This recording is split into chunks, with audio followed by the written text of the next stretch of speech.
خدای قادر سبحان کریم منان رو متشکر و سپاسگزاریم از اینکه این توفیق رو به ما عنایت فرمود تا در چنین شبی مبارک، در چنین محفلی بسیار خجسته برای مسئله و عمل بسیار مهم و مبارکی گرد هم جمع بشیم. امیدوارم که خدای سبحان این نشست را به بارگاه خودش قبول بفرماید و در راستای بیداری اسلامی و هرچه بیدارتر شدن جوانان قرار بده انشاءالله. حقیقتا هنگامی که برادر بزرگوار ما پدر شاداماد جناب حاجی پارالدین به من تماس گرفتن که در زاهدان مراسم جشن عروسی اسلامی است، با خودم شگفت زده شدم که زاهدان همه مسائلش اسلامی است، دیگه نیازی به آمدن ما و تعبیر عروسی اسلامی به نظر من اشتباه است و اصلا رفتن ما به زاهدان، آمدن ما به شهر حافظان و قرآن زیره به کرمان بردنه. ولیکن ایشون اصرار فرمودن و از طرفی دیگر مراسم عروسی اسلامی رو در منطقه سرباز 3-4 مراسم رو از دیر باز به دوستان قول داده بودم، بالاخره جریان آمدن رو تقویت بخشید. ولیکن واقعا باز هم بدون هیچ گونه اغراقی و مبالغه‌ای خدمت سروران عرض میکنم که شهر زاهدان هیچ نیازی به آمدن ماها نیست، بلکه امروز زاهدان است که شهر حافظان قرآن و شهر عالمان دین و مولد نیروی ایمان در سر تا سر کره خاکی و به ویژه ایران اسلامی است. خدای منان رو بر این نعمت بسیار بزرگوار متشکر و سپاسگزارم. به هر حال بعضی اوقات انسان اگر برای افاده نیاد، برای استفاده ارزش آمدن رو داره. لذا این عروسی هم بهانه‌ای شد تا اینکه فرصتی پیش بیاد تا باری دیگر از نزدیک با جمع کثیری از جوانان محترم و برومند و علمای ارجمند و برادرها و خواهرای مؤمن و مسلمان و عزیز این مرز و بوم از نزدیک دیدار و ملاقاتی داشته باشیم. خدای متعال رو بر این نعمت بزرگ سپاسگزارم. به هر حال تبریک و تهنیت عرض می کنم این مجلس فرخنده رو خدمت شاهداماد عزیز ما جناب آقای کریمداد علیزهی و خدمت پدر بزرگوارشون جناب حاجی پارالدین و خدمت خانواده عروس خانم پدر بزرگوارشون جناب آقای حاج ملک علیزهی و خانواده محترمشون و همه بستگان و عزیزان که خدای متعال این توفیق رو به این دو خانواده محترم عنایت فرمود تا مراسم خودشون رو، جشن عفت و پاکدامنی جوانانشون رو در مسجد، در خانه خدا، در بهترین اماکن نزد خدا، با بهترین برنامه ها، در بهترین محفل و با حضور بهترین و پاکترین جوانان و علما و معتمدین و ریش سفیدان برگزار کنند. چه عزت و افتخاری بالاتر از این که نقطه نخست زندگیشون رو، شالوده و اساس زندگیشون رو توانستند با کلام خدا آغاز کنند. و واقعا شاید تو زاهدان این قضیه جای شگفتی نباشد، چون که الحمدلله همه جا مراسم اسلامی است، اما در بسیاری از مناطق 1-2 شب جلوتر منزل بنده تعدادی از دوستان از یکی از استانهای دوردست آمده بودن، بعد تعداد مهمانهای مشهدی هم بودن، بعد مسئله عروسی اسلامی رو مطرح کردن که وقتی بگیرن برای عروسی اسلامی. بعد اینهایی که تا به حال عروسی اسلامی رو نشنیده بودن یهو شوکه شدن، گفتن عروسی اسلامی دیگه چه صیغه‌ایه؟ گفتن عروسی رو ما داخل مسجد میخوایم بگیریم. یهو جا خوردن، یک جوری به این نگاه کرد، گفت حتما این کافر شده است. گفت مگه عروسی داخل مسجد دیگه ما تا حالا نشنیدیم؟ عزا رو داخل مسجد شنیدیم مردم تعظیم میگیرن، ولی عروسی رو به حق حرفایی نشنیده. گفتم هنوز خیلی چیزا میشنه. بله امروز جوانان پیدا میشن که تمامی منکرات رو، هوا و خواهشات نفسانی رو زیر پا له میکنن و کلام خدا رو و دین و سنت و آیین ناب محمد مصطفی صلی الله علیه و سلم رو احیا میکنن و مراسمشان را بدون هیچ گونه دغدغه‌ای در مساجد میگیرن.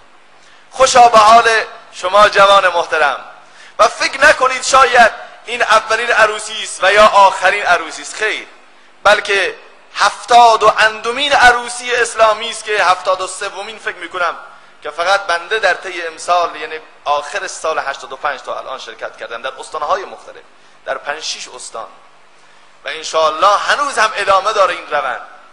فکر نکنید سروران عزیز و جوانان زاهدان فقط شما بیدار شدید بقیه جوانان خوابن، بلکه همه جوانها الحمدلله بیدار شدن. همه دوست دارن دیندار بشن، همه دوست دارن در پرتو عنایات رب العالمین حرکت بکنن. صلوات غرای نت بفرمایید.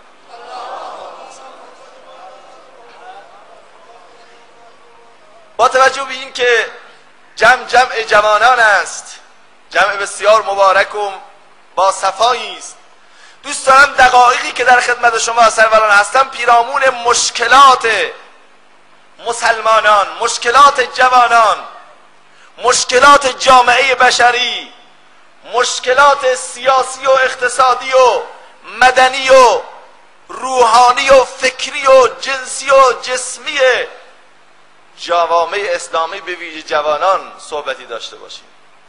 جالبه امروز از هر کس در هر موقعیتی که سوال بکنید آقا حالت چطوره، میگه مشکل دارم. حرف نداره که اینقدر مشکلات آمده. اصلا تو دنیا فکر نمی کنم کسی پیدا بشه که آقا من هیچ مشکلی ندارم. از بچه 2 ساله بگیر برو تا پیرمردی که اسرائیل صبح به صبح در خانهش اف میزنه میگه بیا سوار شو، 90 سال سنشه، میگه مشکلات دارم. چیه مشکلات؟ مشکلت چیه؟ اون کسی که پول نداره میگه آقا بالاترین و بارزترین مشکلم بی پولی است. جوان میگه آقا پول داشته باشی همه چیز داری، تا پول داری رفیقتم قربون بنده کیفتم، پول نداشتی هیچ چه به درد نمیخوره. پول که بود همه مشکلات حلال المشکلات پوله.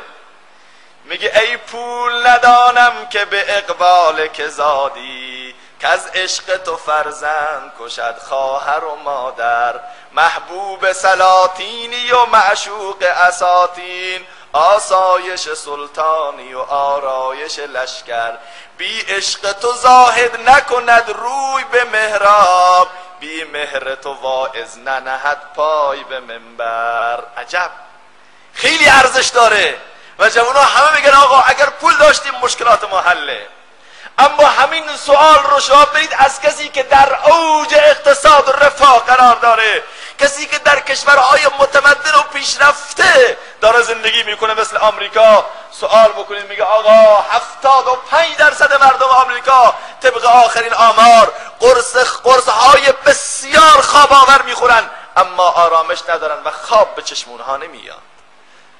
کسی که میلیاردر هست به خدا قسم خواب ازش سلب شده، آسایش و آرامش از او گرفته شده، هر شبی گوید که فردا ترک این سودا کنم، باز چون فردا شود امروز را فردا کنم. هر شب به فکر اینه که چک های فردام پاس بشه، چک های پس فردا چه بلا به سرشون آمد، کارخانه چه خواهد شد، فلان چه خواهد شد، اصلا آرامش نداره. شما از پولدارها بپرسید به خدا جوابشون میگن آقا مشکلات ما به مراتب بیشتره. پس پول حلال مشکلات نیست، اقتصاد مشکلات رو حل میکنه بلکه مشکل میافزاید، مشکل زیاد میکنه. اون کسی که سلامتی نداره، جسمش عضوش نابوده، دستش شله، چشمش کوره، سوال بکنید از کور میگه سوال بکنید چی میخواد، میگه 2 چشم بینا. مشکل چیه؟ مشکلم اینه که من سلامتی ندارم. اعضا و جوارح هم سالم باشه مشکلات محله. اما از این افراد سالم بپرسید میگه اوه مشکلات من 10 برابره، اگه چشم نمی داشتیم حداقل دنیا رو نمیدیدیم، مشکلاتش هم نه.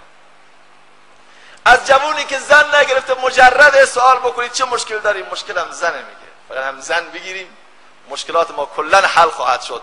مشکل ما فقط متجرده، اینه که زن نداریم. اما از این متأهلات سوال بکنیم میگه رحمت به دوران تجرد. چه خوب زمانی که مجرد بودیم، اما الان شعر میخونن میگه ای عزیزان الوداع عالم خراب از دست زن، مردمان در آتش سوزان کباب از دست زن. یک شعرهایی بر علیه زنهای بیچاره، در حالی که مشکل جای دیگه. اون کسی که بچه نداره باز میگه آقا مشکل چیه؟ میگه فقط خدا یک اولاد من میداد، یک بچه ای میداد، فقط پسر باشه دختر باشه فرق نداره، فقط بچه داشته باشم.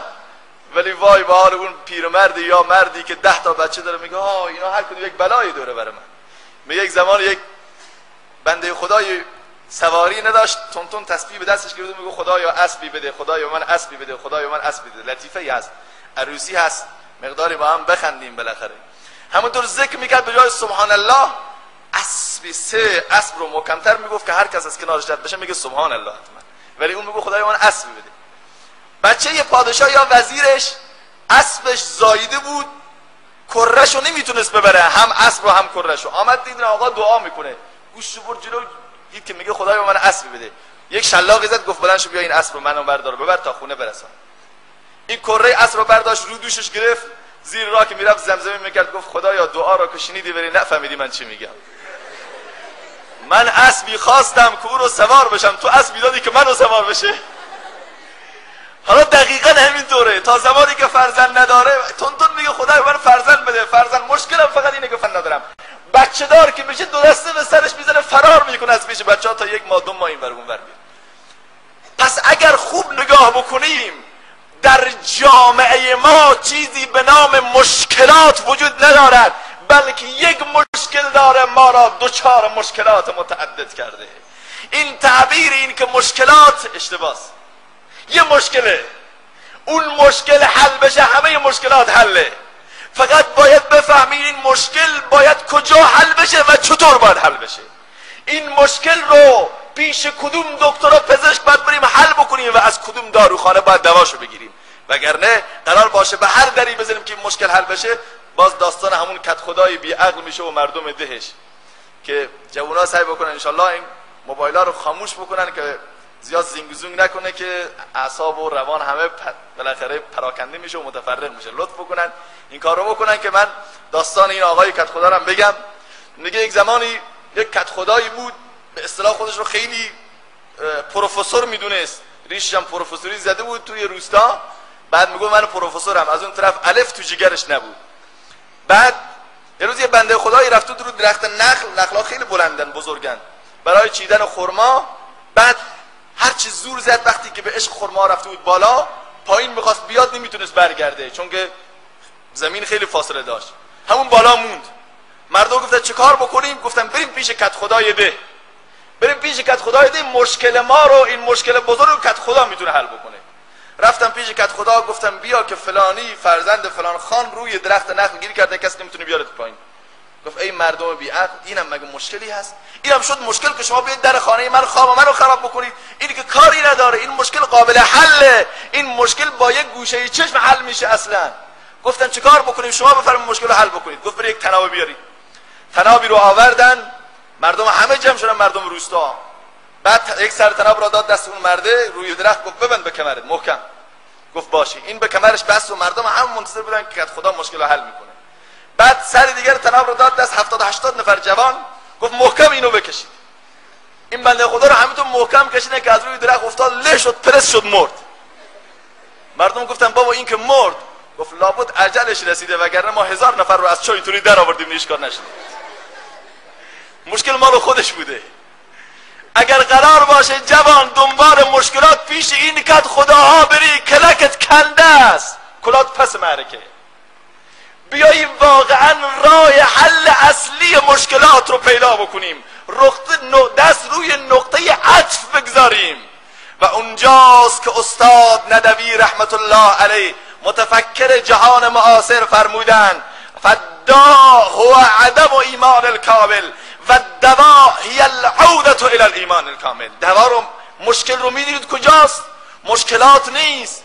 به خدا قسم اگر این مشکل حل بشه، مشکل بیزنی، مشکل بی فرزندی، مشکل سلامتی، مشکل روحی و روانی، مشکل جسمی، مشکل جنسی، مشکلات اقتصادی، سیاسی، اجتماعی، همه مشکلات من و شما حل خواهد شد. خوب گوش بدیم جوانان عزیز، ما از مسیر طولانی آمدیم خدمت شما. خوب گوش بدیم، همه ما بدونیم واقعا صحبت منو آخر میبینید که واقعا درست همینطوره که استاد ندوی رحمت الله علیه میفرماید. امروز مشکل ما عدم ایمان کامله. از زمانی که ایمان کامل از زمین از میان خانه ها رخت بربست، از زمانی که ایمان ها ایمان سوری شد، از زمانی که مسلمانان صورتا و جسما مسلمان شدن اما قلبا و روحا و فکرا خدای نکرده غرق در لجنزارهای معصیت شدن، پروردگار عالم از اون زمان مشکلات را بر مسلمانان آورد. از زمانی که مسلمانان به فکر این نشدن که به خدا برسند، از زمانی که مسلمانان شگاف بین خودشان و بین خدا رو عمیق کردن، از اون زمان گرفتار مشکلات و مصائب شدن. یادم آمد افلاطون، یکی از فلاسفه بزرگ، از حضرت موسی علیه السلام سوال کرد. موسی پیغمبر، خوب گوش بدید جوان، این حرف جواناست. موسی پیغمبر گفت چیه؟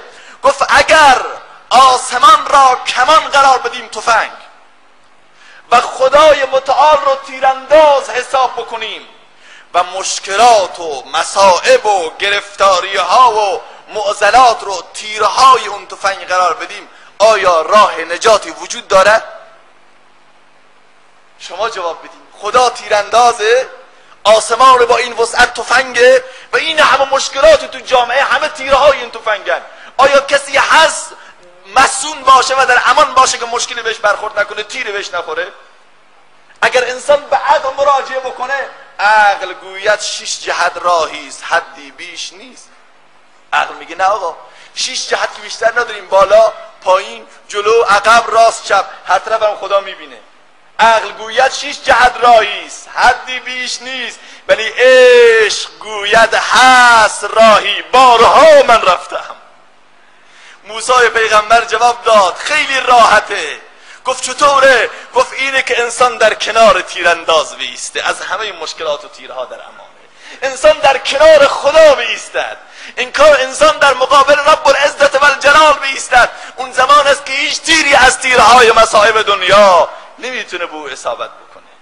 پس جوانان عزیز، به خدا قسم واقعیت همینه که اگر من و شما بیم در کنار تیرانداز قرار بگیریم، در کنار الله ذوالجلال قرار بگیریم، در خلوت، در جلوت، در جمع، در تنهایی، در تاریکی، در روشنایی، در عزا، در شادی، در هر موقعیت مکانی و زمانی عبد واقعی خدا بشیم، از الله ذوالجلال بخوایم، پروردگار عالم همه مشکلات من و شما رو حل میکنه، از خزانه های غیب خودش مسائل ما و شما رو حل میکنه.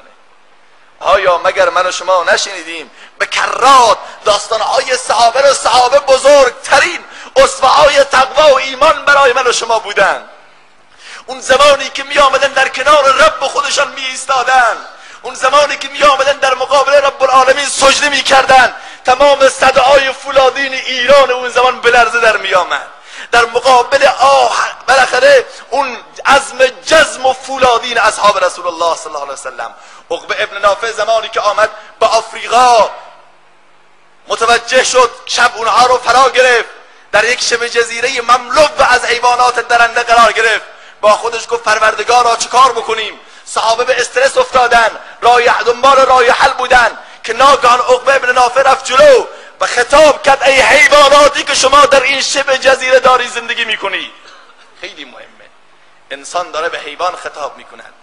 ای حیواناتی که شما در این شبه جزیره داری زندگی میکنید، ما سربازان محمد رسول الله هستیم، ما سفیران خدای متعال هستیم، برای اعلای کلمت الله آمدیم و امشب جایی رو معوا و ملجأ و پناهگاهی برای استراحت نداریم.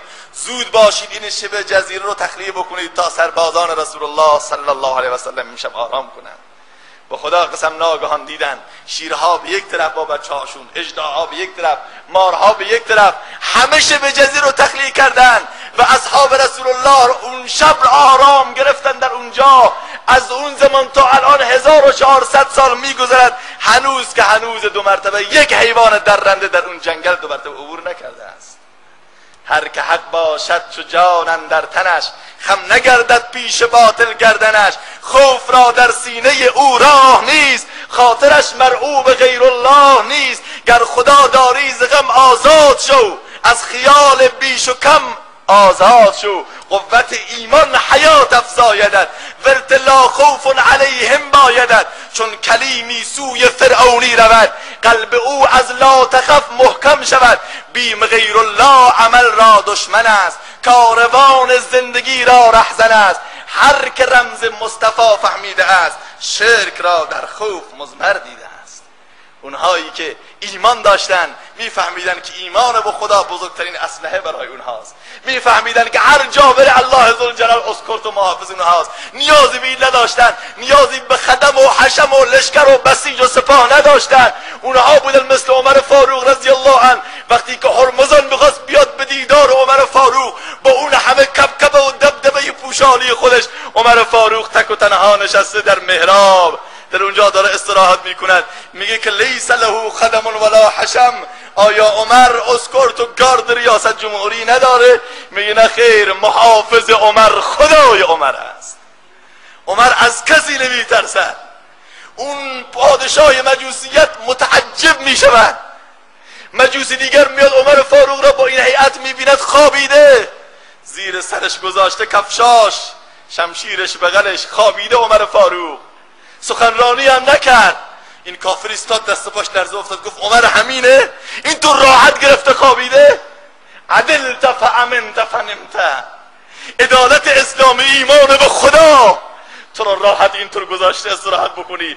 عمر فاروق خواب بود، این گفت اشهد ان لا اله الا الله و اشهد ان محمد رسول الله. دیدن قالب خوابیده عمر یه مجوسی رو مسلمان کرد، اما دیدن یک مسلمان نمازگزار امروز صدها مسلمان رو کافر میکنه. چرا؟ چون که ایمان واقعی نیست. سروران عزیز، این اولین نعمت ایمان است که هر جا بری الله ذوالجلال همراه ما و شماست. الله ذوالجلال مدافع، ان الله یدافع عن الذین آمنوا. خدا به صراحت میگه من از شما دارم دفاع میکنم. من همونطوری که از صحابه بدر، احد، حنین و بقیه غزوات دفاع کردم، امروزم حاضرم برای شما دفاع بکنم و از شما دفاع بکنم. ولی چه کنیم که امروز واقعا نیست این قضیه. و اما مسئله دوم، ایمان پلیس اخلاقی است، پلیس درونی است. اگر ایمان بیاد مشکلات جنسی و روحی و روانی رفع میشه. امروز اگر جوان مسلمان خدای نکرده دست به معصیت و گناه میزند، به خاطر اینکه ایمانش ضعیفه. به خدا قسم اگر ایمان رو تقویت بکنیم، پروردگار عالم اونقدر ما رو حفاظت میکنه از معاصی و گناهان که وقتی میخواد بریم گناه بکنیم چراغ قرمز جلوی من و شما روشن میشه. وقتی میخواد دست به معصیت بزنی، الله ذوالجلال دست رو میگیره، میگه ای جوان نرو، خدای متعال تو رو میگیره. خیلی جالبه که خدا دست انسان رو میگیره. قصه ای رو که بعضیا به عبدالله ابن مبارک و بعضیا به ابن سیرین نسبت میدن، کار نداریم هر کدوم از اینا باشه، میگن ایشون شاگرد پارچه فروشی بود، حسن و جمال بسیار زیبایی داشت. روزی از روزها یک خانومی، دختر خانومی رفت و آمد داشت برای خرید لباس. خوب جوانا شیشتونگ حواستون جمع بکنید، از اینجا به بعد داره شروع میشه صحبت من با شما به خصوص. عاشق و فریفته شده بود، عشقم که دیگه چرا نداره. میگه بر دریچه قلبم نوشتم ورود ممنوع، تابلوی ورود ممنوع زدم. عشق آمد و گفت بی سوادم، من سواد ندارم، تابلوی ورود ممنوع، گواهی نامه ندارم. بالاخره آمد پیش این جوان، چندین بار آتش عشق روز به روز شعله ورتر میشد، تا اینکه یک روزی آمد به بهانه خرید بسیاری از لوازم منزل مغازه ایشونو خرید، پارچه های بسیار زیادی رو، و بعد دست تو جیب کرد، گفت پولامو فراموش کردم، یک و دوم این بار رو من نمیتونم ببرم. به صاحب مغازه گفت این شاگرد رو با هم بفرست که اینها رو برام به خانه برسونه. گفت پس پسر جوان بردا ببر اینا رو، ابن سیرین یا عبدالله ابن مبارک کار نداری. حرکت کرد جوان پشت سر این خانم، وارد خانه شدن. اینها افسانه نیست، جوان به خدا قسم عین همین قضیه، همین هفته گذشته از استان و گلستان یه جوانی زنگ زد، عین همین قضیه برام تعریف کرد. امروز هم خدای متعال چنین جوانانی داره و شما جوانان و زاهدان انشالله از اینها هستید. رفت اونجا، وارد اتاق شد، دید که بلا فاصله ایشونو راهنمایی کردن به اتاق بسیار مجلل زیبا و با انواع فرش ها و زیورالات مزین و تزیین شده. جوان این پارچه ها رو دستش گرفته، منتظره که کدوم لحظه میاد و پارچه ها رو از دست من میگیره، که ناگهان دید پرده بالا رفت و این خانم خودش با 7 قلم آرایش کرده و آمد وسط صحنه. اینجا بود که جوان متوجه شد دام بسیار بزرگی برای او گسترده شده است. گفت چیه؟ بیا جنس تو بگیر. گفت من خریدار جنس تو نبودم. زن گفت من خریدار خود تو هم. من تو رو میخوام، جنس رو میخوام چیکار؟ گفت وای بر تو ای خواهر، من چنین قصد و نیتی هرگز نداشته و ندارم، چنین فکری و خیالی در ذهن من نمیاد. اگر جوانای امروز، اگر جوان من و تو باشیم چیکار میکردیم؟ کافیه که یک الو یک دختری بزنه اینجا، اینو برق سفاز میگیره جوان ما رو با اشوه و ناز. اینجا بود گفت که از خدا بترس.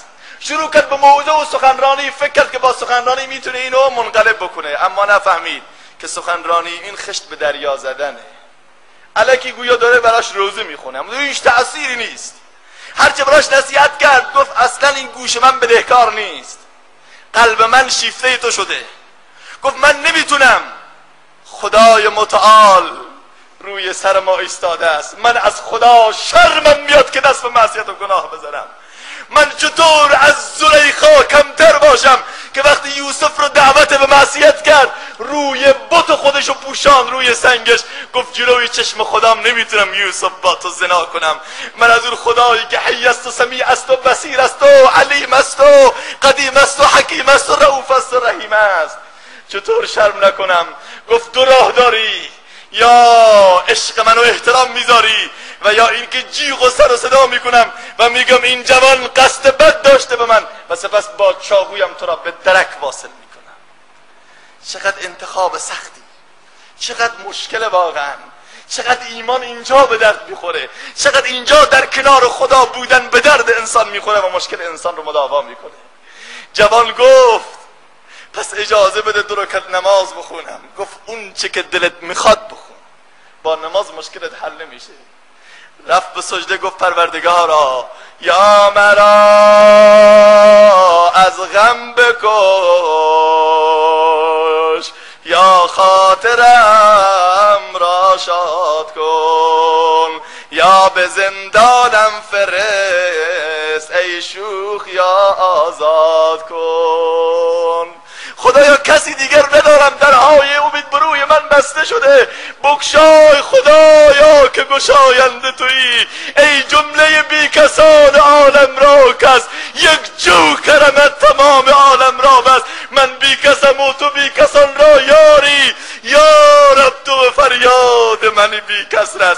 اینجا شروع کرد به دعا کردن و تضرع کردن که ناگهان خدای متعال فکری در ذهنش آورد.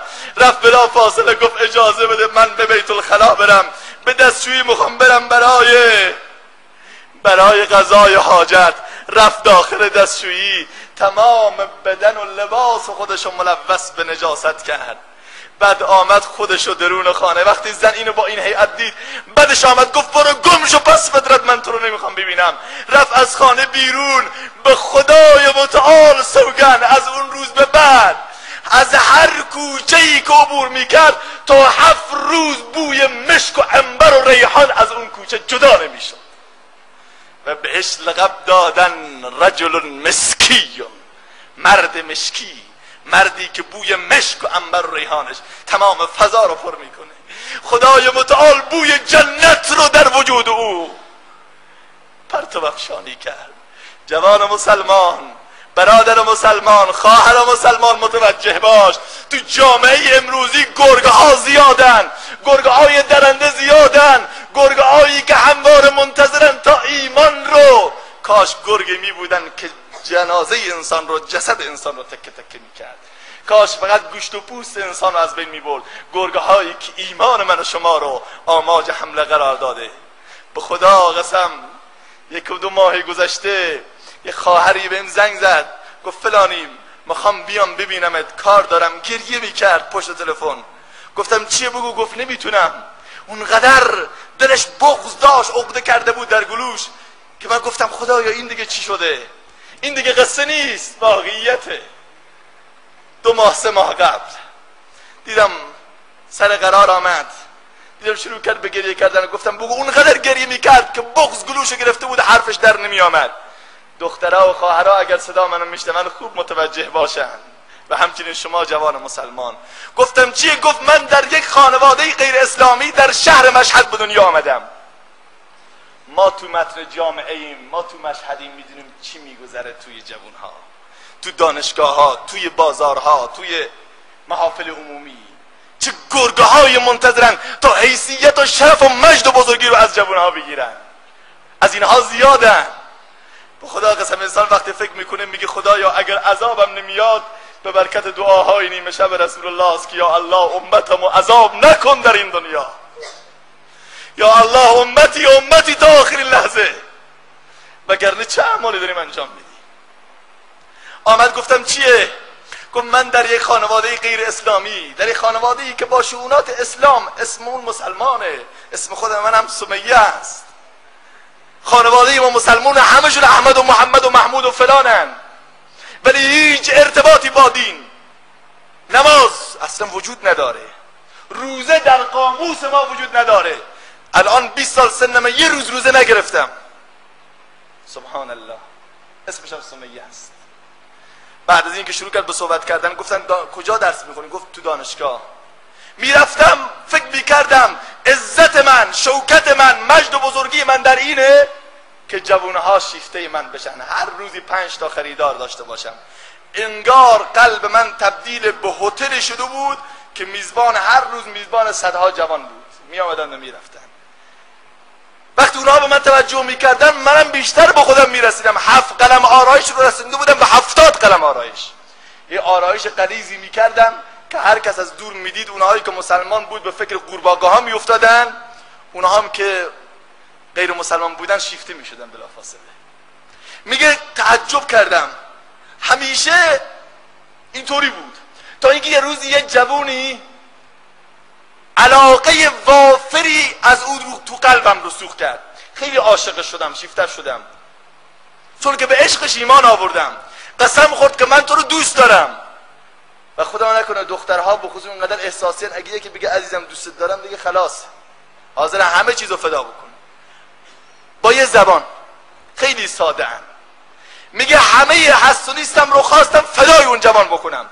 هر روز گفتم چیکار بکنم؟ آخر دیدم خواستگاری از طرف او پیشنهاد نشد. آخر من خواستگاری کردم. گفتم تو اگر منو دوست داری پس بیا از خانواده و بستگانم خواستگاری بکن. گفت عجب حرفی زدی، حرف تو دل ما زدی، حرفی که من ماها تو دلم اونو پنهان کرده بودم امروز تو آشکار کردی. مشکلی نداره، وعده کی باشه؟ من میخوام بیام. بسیار خوشحال شدم دیگه. الان به بعد بهش اعتماد کردم. روابط ما تنگتر شد، تنگتر و تنگتر و بیشتر، تا این که توانست بزرگترین سرمایه مملکت و دولت وجودم رو سلب بکنه و با من زنا بکنه. نعوذ بالله. بعد از این جریان مصممتر شدم که زودتر بیا خواستگاری کن. عذر و بهانه می آورد، فردا پس فردا فلان مشکل دارم، تا این که هر روز همین دور می آورد از من لذت می جست. آره خواهره مال اهلانه. تا این که بالاخره دیدم داره قضیه فاش میشه. گفتم جوان مسلمان برادر عزیزم، تو چرا امروز و فردا میکنی؟ چرا تعلل میکنی؟ اصرار کردم یک روز، گفتم یا امروز باید تکلیف رو مشخص بکنی یا باید بیا خواستگاری. میگه یک برداشت گفت که گیرم که منم قصد ازدواج داشته باشم میرم با یک خانم با متانت، شریف، مؤمن ازدواج میکنم، نه مثل تو که جمعه بازار شدی و هتل ورودی تمامی جوانان عشوه‌گر و سوداگر. میگه وقتی این حرف زد یک آهی از وجودم در آمد که خدایا من چه غلط بسیار بزرگی کردم. من همه حسونیستم و فدای تو کردم تا به تو برسم، تو چقدر نامرد و پستی. گفت برو گم شو وگرنه آبروتو میبرم. میگه هر طرف زدم دیدم که همه زندگی و حسونیستم رفته. گفتم کجا برم؟ تا این که میگفت یکی از نواره های شما رو دیدم، حرکت کردم گفتم بیام اینجا بلکه درد دلم درمان بشه. گفت چه کار بکنم؟ گفتم خواهرم آیا نفهمیدی که عزت رو خدای متعال در دین گذاشته؟ آیا نمیدونی خدای متعال چه عزتی به زن مسلمان داده، چه غیرتی به زن مسلمان عنایت کرده؟ مگر تو اینو نمیدونستی؟ گفت من اگه میدونستم به این بلا گرفتار نمیشدم. گفتم برو مشکل نداره بعداً بریم سر بزن. مرتب سر میزد تا اینکه یک هفته پیش که از جوانان مسلمان تبلیغی ما درخواست ازدواج کرد. اینها رو با هم آشنا کردم و با هم ازدواج کردن و زندگی بسیار خوبی رو آغاز کردن. جوانان مسلمان، این گرگه ها زیادن، مواظب باشید. شما رو به خدا قسم این همه نماز، این همه ذکر، این همه دعا، مردم زاهدان، اینجا اشکهای شبانه مولانا عبدالعزیز ریخته است. اینجا جایی است که هر قطره قدم بگذاری شاید اشکی از قطرات اشک مولانا عبدالعزیز اینجا شبانه ها ریخته باشه، برای هدایت من و تو، برای که دزداب تبدیل به زاهدان بشه.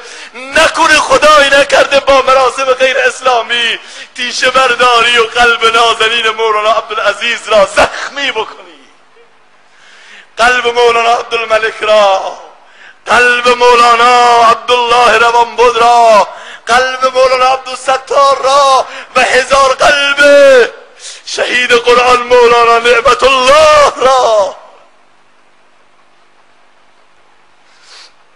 که به خدا قسم مسئولی. قدر این نعمت ها رو بدونی، قدر دعاهای شبانه مولانا عبدالحمید رو بدونی و خدا نکنه راحت خط قرمز بکشید روی همه این مجاهدت ها که روز قیامت قبل از اینی که محمد رسول الله بیاد یقتو بگیره مولانا عبدالعزیز یقه من و شما را خواهد گرفت. چه جوابی داری بدی؟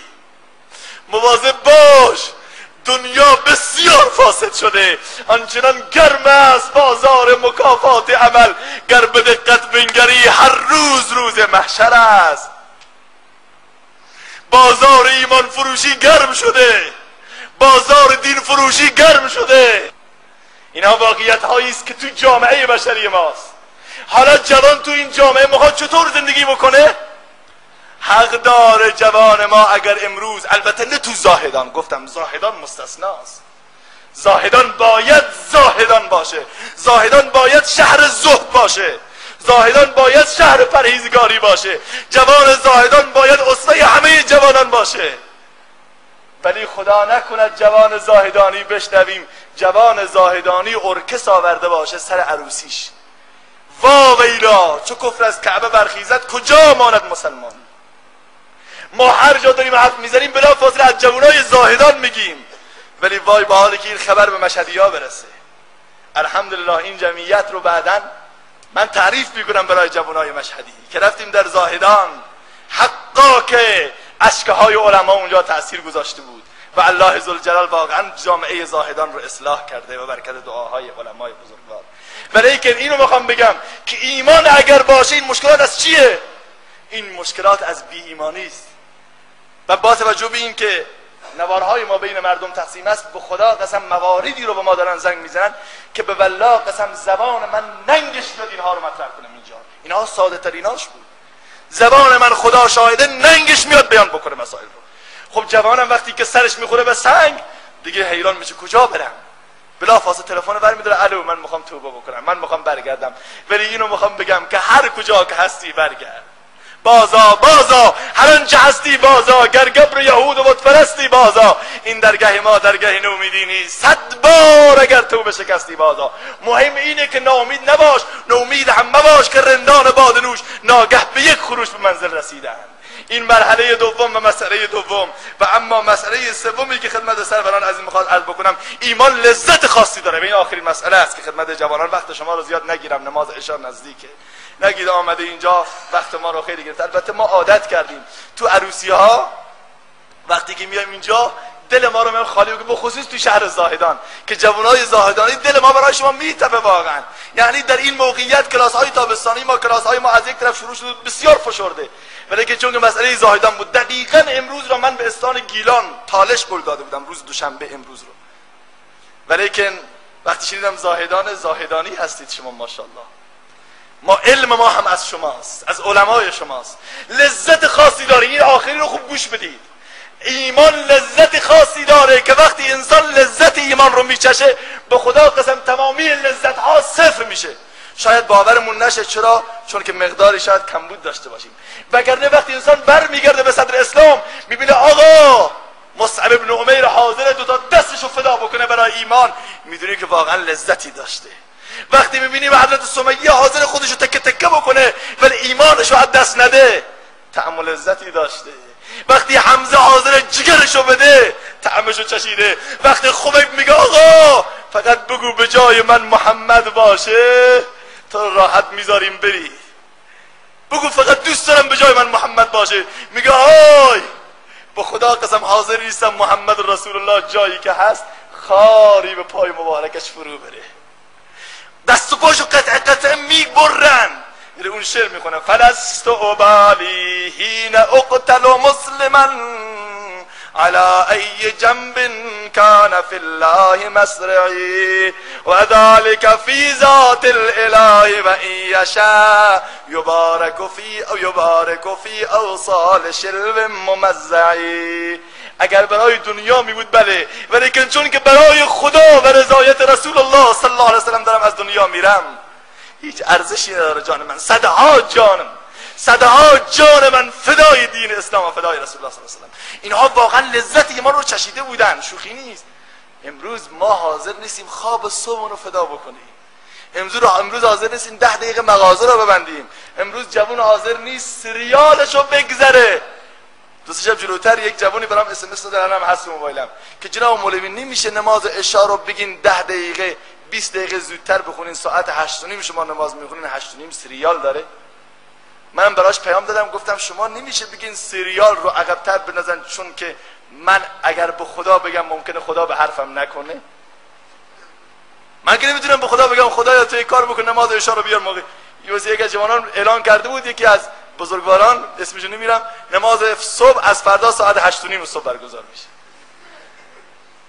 حقیقتا یه عالمی حتی آمده بود اونجا، وقتی که قولنامه و قرارداد میخواد بنویسه، گفته آقا من مولوی شما میشم ولی یه شرط داره، اینه که من 4 نماز فقط میخونم، نماز صبح به حساب حضرت فلان، نماز صبح رو نمیتونم بیام، متاسفم. حالا این ایمان خب واقعا لذتش میخواد کجا احساس بکنه؟ این جوونی که حاضر نیست خوابشو بگذره، ولی که اون صحابه حاضر بودن برای همه چیز خودشونو فدا بکنن برای دین و ایمان.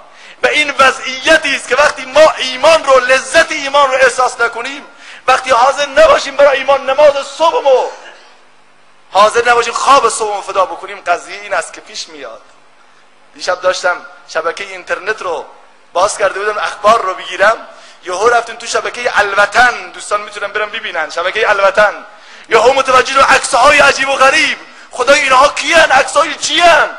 دیدم زیرشون به زبان عربی نوشته لخت مادرزاد خدا شاهده، جوانان زندانی عراقی رو لخت کرده بودن، اسلحه روی شونهشون، گفته بودن جلوی چشم ما به همدیگر لواط بکنید.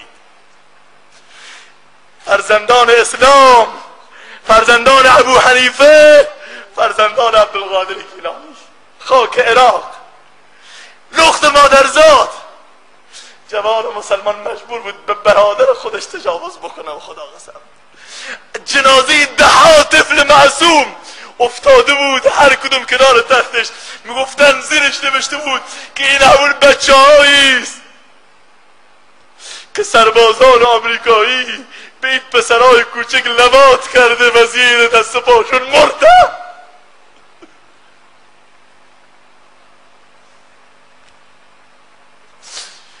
روز قیامت محمد یقه ما رو نمیگیره؟ جنایت با اوجش رسیده.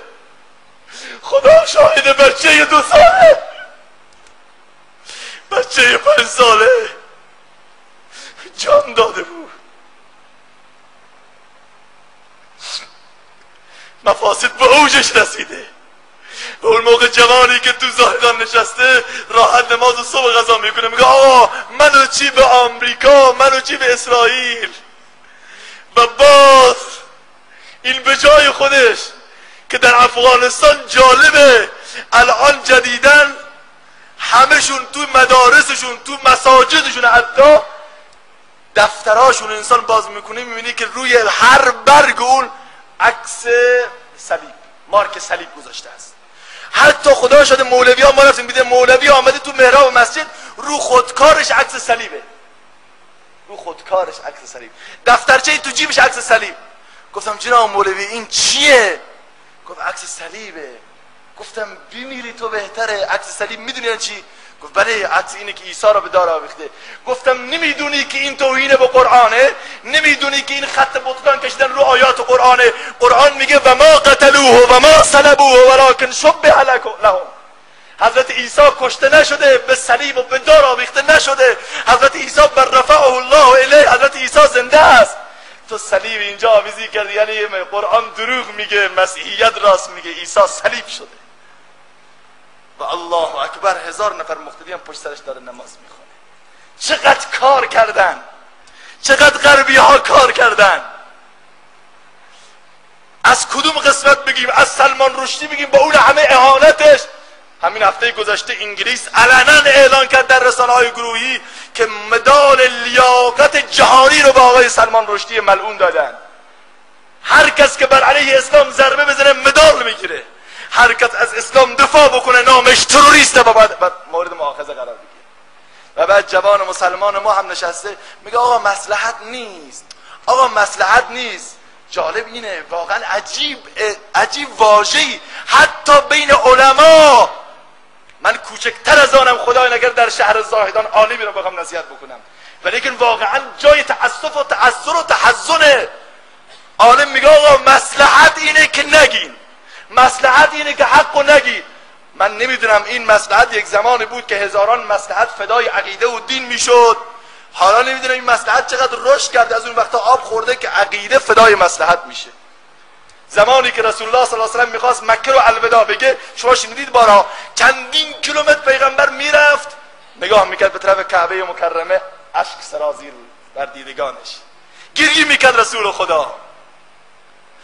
بعد آخر یه نکته گفت، گوش بده این نکته رو خیلی مهمه، گوش بده. گفت های کعبه خیلی دوست دارم، محبت تو با خون و رگ و پی من عجین شده، محکم و پیوندی ناگسستنی ایجاد شده، نمیتونم تو رو ترک کنم، ولی یک چیز بدون و اون این که هر چقدر عظمت داری، هر چقدر شرافت داری، هر چقدر بزرگواری داری، اما اینا بدان که عقیده مؤمن، ایمان به خدا، شرافت مؤمن به خدا قسم به مراتب از توی کعبه بالاتره.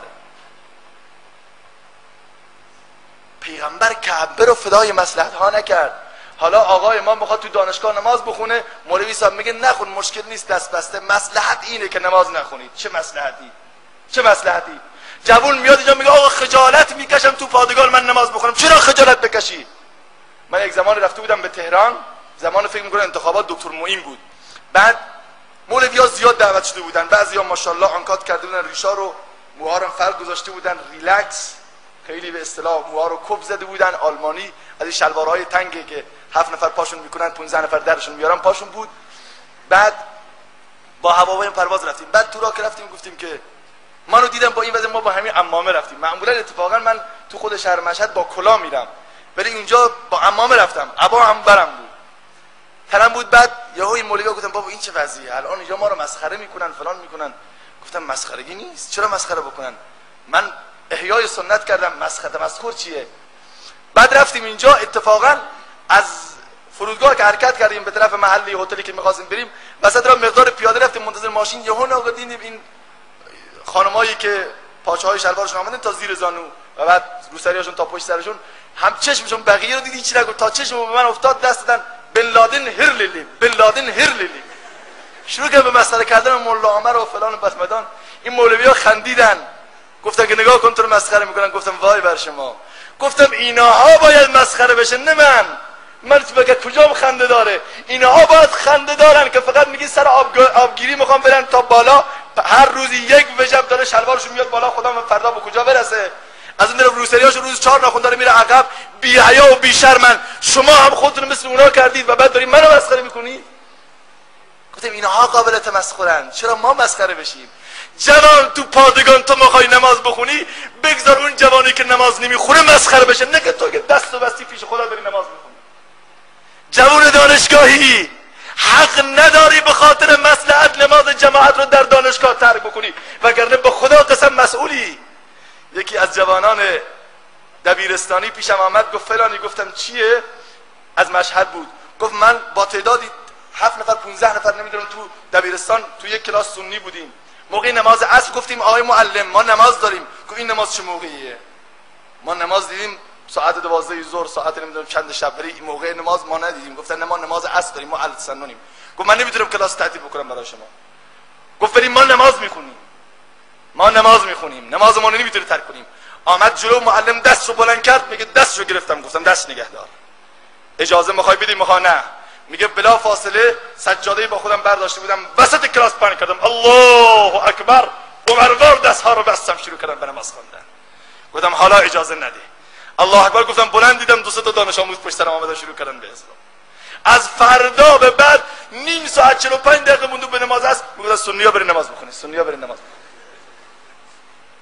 نباید نماز فدای مصلحت بشه، نباید عقیده فدای مصلحت بشه. اینو خوب یاد بگیرید، تو گوش همه ما باشه. عقیده و آرمان چیزی نیست فدای مصلحت بشه. اگر تاجری، اگر پزشکی، اگر محصلی، اگر دانشجویی، هر کس که هستی فرق نمیکنه. زمانی که من در بند ویژه روحانیت زندان مرکزی مشهد زندانی بودم، یه بازپرسی آمد، فکر میکنم البته خاطرم نیست، سال 83 بود 82 بود، بعد رئیس بند فکر میکنم آمد اونجا، بعد صحبت کرد، گفتن که بله من رفتم به یکی از مناطق اهل سنت، بعد دیدم که یک جمعیتی از جایی میخواست رد بشن، دیدم یک جمعیتی داره رد میشه. تعجب کردم اینجا اجتماع چیه؟ تعجب کردم اینها چه کار دارن میکنن؟ بعد یهو از رفیقم پرسیدم که اینها کیان چیان؟ گفتن اینها مردمن. گفتم چه کار داره میکنن؟ این جمع شدن اجتماعی رفراندومی. گفت نه خیر، اینها مردم سنتن، نماز عصرشون خوندن دارن برمیگردن خونه ها. گفت واقعا لذت بردم از نماز جماعتشون. پس سروران عزیز و برادران بزرگوار، باید ما نماز رو، چیزی نیست که برای مصلحت ترک بشه، عقیده چیزی نیست به خاطر مصلحت ترک بشه، مصلحت ها فدای عقیده میشه.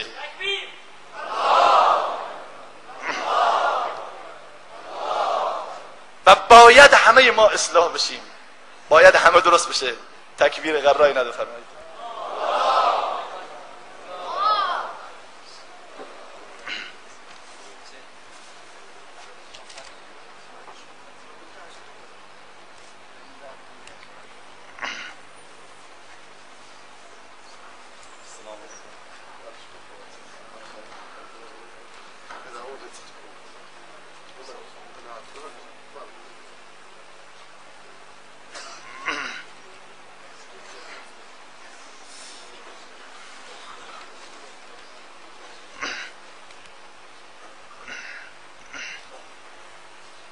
بله، حضرت شیخ الاسلام حفظه الله تشریف آوردن و برای ما دیگه مجالی برای صحبت کردن نیست. در واقع ما ابتدا هم خدمت حضار محترم عرض کردیم که به هر حال زاهدان شهری نیست که ماها دعوت بشیم و بیایم سخنرانی بکنیم. ما اگر علمی هم داریم بالاخره به برکت علمای بزرگوار زاهدان است، برکت علمای شما و خدمتگزاران دین در واقع الله ذوالجلال حفظشون بفرماید. لذا من آخرین پیامم و آخرین کلماتم رو خدمت سروران عرض میکنم، چون که حضرت استاد بزرگوار تشریف آوردن و تقریبا بحث ما هم تمام شده. ولی این که جوانان عزیز، این جریان عروسی های اسلامی همه جا الحمدلله راه افتاده و همه جوانها با شدت و حدت خاصی دارن استقبال میکنن. من همونطور که ابتدا هم عرض کردم، باز خصوصا که استاد بزرگوارم تشریف آوردن، به خدمت ایشون هم عرض بکنم که 74مین عروسی اسلامی است که الحمدلله امسال بنده در استانهای مختلف شرکت کردم و بخصوص در زاهدان که واقعا به نظر خودم سوی ادب میدونستم در زاهدان ما بیایم و عروسی اسلامی برگزار بکنیم، چون که زاهدان همه برنامه‌اش الحمدلله اسلامی هست، فقط تنها عروسیاش نیست، ولیکن اصرار دوستان بود و واقعا این که ما در سرباز 3 تا عروسی 4 تا عروسی بودن، دوستان با هم دیگر از دیر وقت زنگ می‌زدن و بنده به اونها قول داده بودم. این جریان باعث شد که بالاخره اینجا بیایم. ولیکن آخرین توصیه من به جوانان محترم اینه که یک زمانی خراسان ما مهد علم و عرفان و علما بود. افرادی مانند امام حضرت عطار نیشابوری در خراسان ما بود، امام محمد غزالی رحمت الله علیه در خراسان ما مدفونه، امام مسلم یکی از علمای خراسان، مهد علم و علما و محدثین خراسان بود. شاید قدردانی نکردیم، سپاسگزاری نکردیم از نعمت دین و نعمت علم، الله ذوالجلال از ما گرفت و امروز الحمدلله زاهدان مولد ایمان و علم و تقوا و خداشناسی است. امروز سر تا سر دنیا به زاهدان دارن افتخار میکنن، به علمای زاهدان دارن افتخار میکنن. اگر ما هم نفسی داریم میکشیم، هر جا صحبتی میکنیم، به خدا قسم افتخار ما اینه که تیری هستیم در کمان علمای زاهدان و هر جا پرتاب و شلیک بکنن ابا و انکاری هم نداریم. ولیکن این رو پاس بداریم، قدر بداریم قبل از این که این نعمت از ما گرفته بشه، که شکر نعمتت افزون کند، کفر نعمت از کفت بیرون بکند. خدا نکند که ما بشنویم در زاهدان عروسی غیر اسلامی با ارکستر برگزار شده، خدا نکند بشنویم در زاهدان رقص و رقاصه کاری ها شده و خدا نکنه بشنویم کوچکترین مراسمی و مجلسی غیر اسلامی برگزار بشه. گفتم که اینها همه خنجری زهراگین بر قلب علمایی که اینجا شبها تا صبح گریه کردن، مولانا عبدالعزیز ها، مولانا محمد عمر ها، مولانا عبدالله روانبد ها، مولانا عبدالملک ها و مولانا نعمت الله ها و هزاران عالم دیگری که اکنون دارن برای شما دعا میکنن. نکنیم همه ما ناسپاسی نکنیم که خدایی نکرده این نعمت ها از ما گرفته نشه. خدایا چنان کن سرانجام کار که تو خوشنود باشی و ما رستگار. من خیلی خوشحال شدم واقعا و صمیمانه تشکر میکنم از همه بزرگوارانی که قدم رنج فرمودن، زحمت کشیدن، تشریف آوردن و گزافگویی های بنده رو گوش کردن. و باز هم واقعا پوزش میطلبم از حضرت استاد بزرگوارم، شیخ بزرگوارم که به حق استاد ما هستن، حضرت شیخ الاسلام مولانا عبدالحمید حفظه الله، که در حضور این بزرگواران و در خدمت این بزرگواران گستاخی کردیم. واقعا معذرت میخوام، امیدواریم ما رو بزرگواری خودشون ببخشن. من بیش از این مصدی اوقات نمیشم. دست همه شما جوانان محترم رو میبوسم. بسیار خوشحالم از اینکه در خدمت شما بودم. و السلام علیکم و رحمت الله تعالی و برکاته.